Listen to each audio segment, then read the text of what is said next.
नमस्कार, मी Ankita Chaudhari. Top news मराठीमध्ये आपलं स्वागत. सायबर गुन्ह्याविरुद्ध मुंबई पोलिसांनी एक मोठी आणि महत्त्वाची कारवाई केली आहे. आंतरराज्यीय डिजिटल अरेस्ट फसवणूक करणाऱ्या टोळीचा पर्दाफाश करत पोलिसांनी 6 मुख्य आरोपींना अटक केली असून 1,70,00,000हून अधिक रक्कम गोठवली आहे.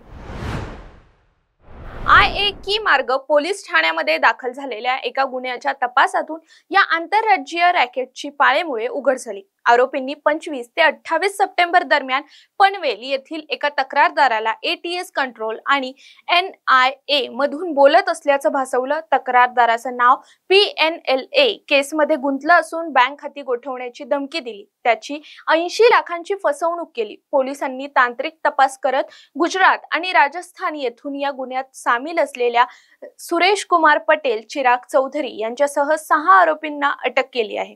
युवराज उर्फ मार्को सिकरवार हा या टोळीचा प्रमुख असून तो गेल्या 2-3 वर्षांपासून सायबर फ्रॉड मध्ये सक्रिय होता.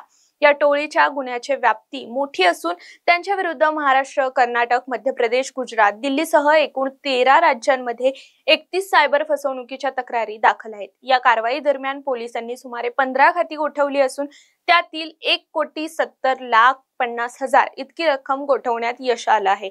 मुंबई पोलीस आयुक्त श्री देवेन भारती यांच्या मार्गदर्शनाखाली ही कारवाई यशस्वीपणे पूर्ण झाली आहे.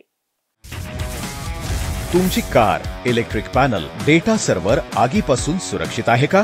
नाही? मग आजच बसवा F Protect temperature activated fire suppression device.